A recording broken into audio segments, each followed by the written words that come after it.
Hey, everybody. So it's week 3, chapter 4 on civil liberties and the importance of having civil liberties and freedoms in general to have political participation in our style of government.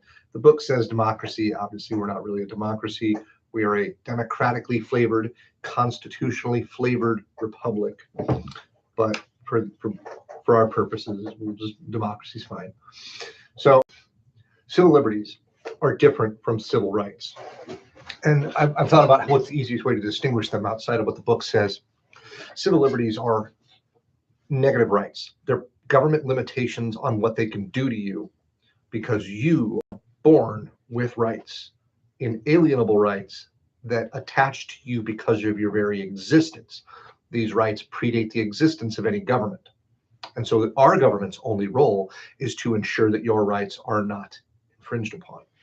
Negative rights. That's why they use that term, right? So, right, the First Amendment actually has 5 elements. The government cannot dictate or punish your speech or what you write, cannot coerce or force you to believe any particular thing, religiously or philosophically, cannot prevent you from gathering peacefully with others, and cannot prevent you or that group through writing or spoken words from telling the government they're doing a bad job, they need to fix it. The government cannot stop you from having lethal personal defense, a gun or a sword, although, obviously a gun's more efficient. Government can't, 4, 5, and 6, Amendments 4, 5, and 6, which are a host of legal protections relating to the power of the executive between the police and the courts, and you getting caught for doing something wrong, or the government trying to prove that you did something wrong, having to go through certain steps and procedures, like a warrant, the cops following procedures, the court following certain procedures to protect your rights.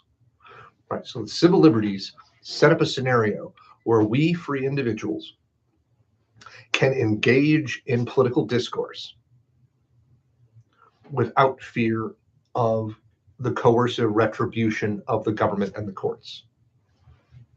That's my pitch. That's basically it.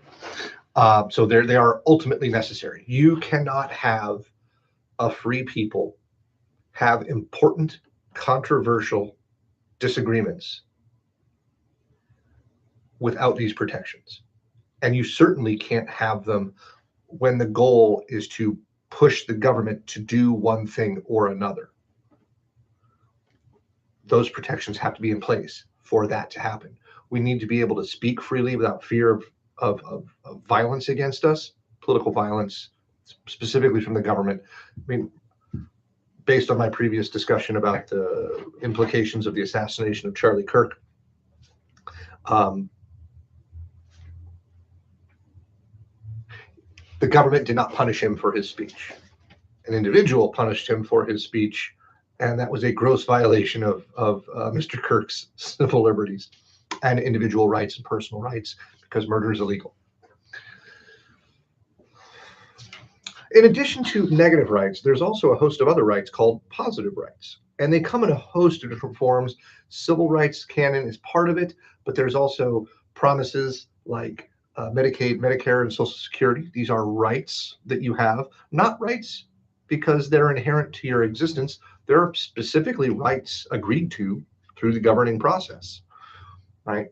Our founders could never have assumed that, and probably wouldn't have assumed, that you have a right to take the money of the people in your society and divvy it up to the other people. That was not a consideration they had, and it wasn't until the 16th Amendment, right, when they considered, or when they put into effect, an income tax. Now, taxation has always been on the table. The question is, what do you do with tax money?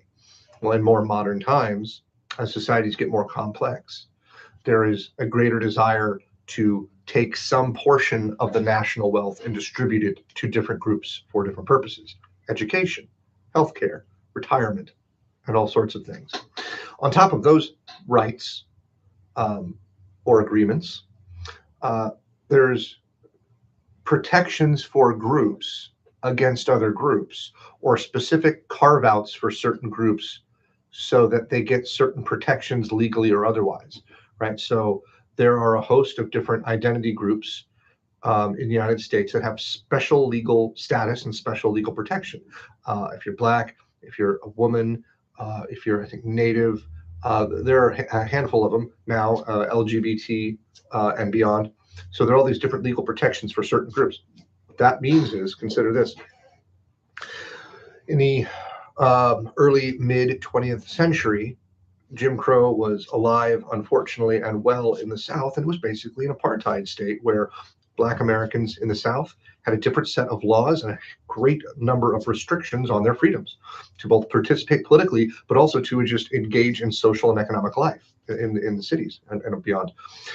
And so what this was a manifestation of free association and also of systemic racism. Well, it's actual systemic racism because it's the system, it's laws that are imposing racist ends and means.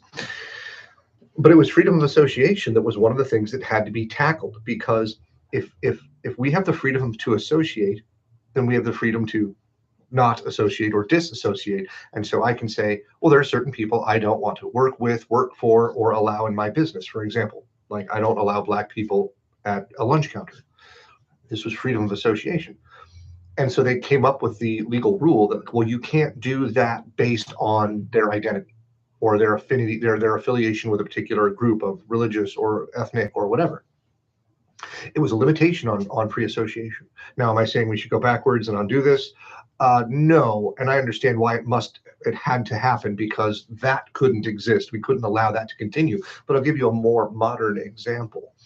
We have the gay couple who wanted a wedding cake, and we have the cake baker who didn't want to bake it for them. Now, I think there were at least 2 of these examples, but I know the one from Colorado.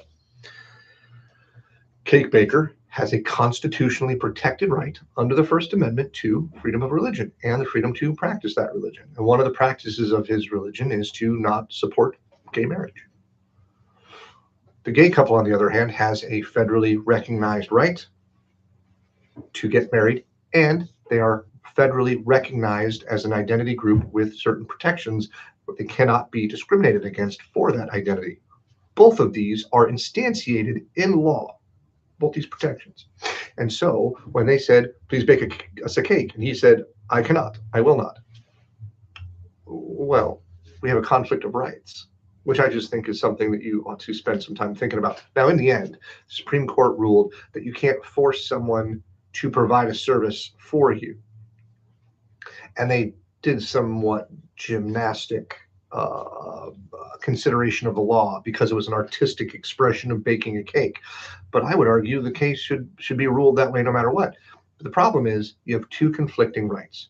I am a protected class, and I have a right not to be discriminated against because you wrote it in law. I have a right not to do things I don't want to do, and I don't want to participate in a gay marriage, so you can't force me to do it. Right. And the court had to decide one way or the other. I consider the challenges of the level of complexity our society is at, and the challenge that comes in when you have conflicting rights, because we'll see only more of that in the future in ways I can't yet predict. These are all necessary for us to participate politically, because you cannot have a government of the people, by the people, for the people. You cannot have democratic elements to your government without the individuals, the demos, the people of the society, able to express ideas, to negotiate those ideas, and to debate and potentially find compromise with others who disagree. We're in a sticky spot now.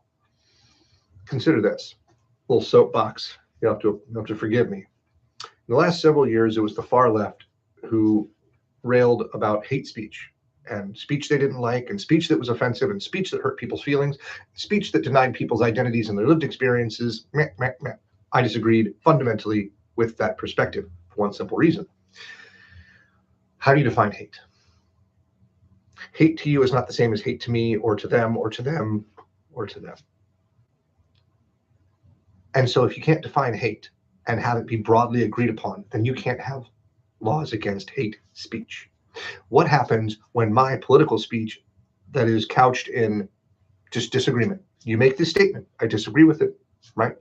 I'm not calling you names, not saying you're a bad person. You make a claim, I challenge that claim. If somebody wants to call that hate speech, it's game over. We have long understood this, and that's why none of those elements were put into play. Right. Good for all of us. Now, don't be a jerk and don't say things that are intentionally hurtful to other people. Right. That's not helpful. Creating hate speech laws is not either. Fast forward, and here we are. In the last several months, the administration, the Republican administration, has implemented speech restrictions about a certain foreign nation and the things that people here can say about that foreign nation. They've also begun to ramp up the rhetoric currently, right now, in relation to hate speech based on the assassination of Charlie Kirk and the after effects of that event. What's my point?